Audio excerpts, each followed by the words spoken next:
भीम के जयंती भाई गजबे मनावे बहुजन। भीम के जयंती भाई गजबे मनावे बहुजन।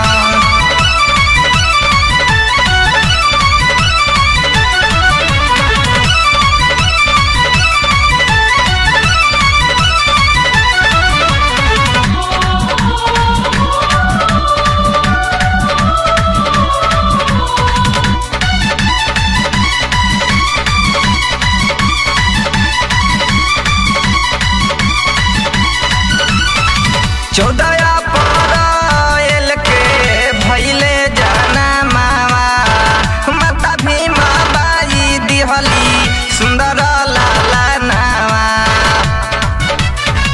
14 अप्रैल के भइले जाना मावा माता भीमा बाई दिहली सुंदर लाला नावा। देश विदेश के मसीहा भीम जी देश विदेश के मसीहा भीम जी हमार भाई गजबे मनावे बहुजन। भीम के जयंती भाई गजबे मनावे बहुजन। भीम के जयंती भाई गजबे मनावे बहुजन।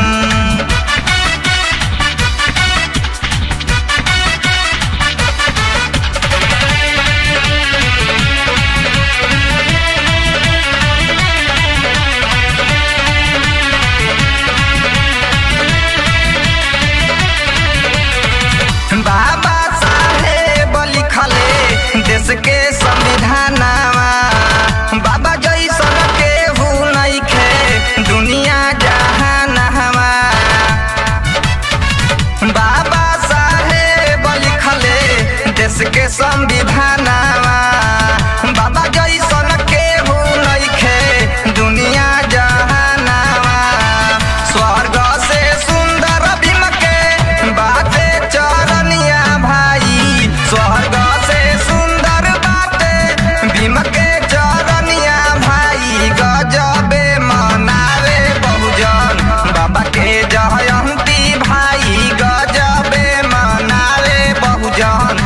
बाबा के जयंती भाई गजबे मनावे बहुजन।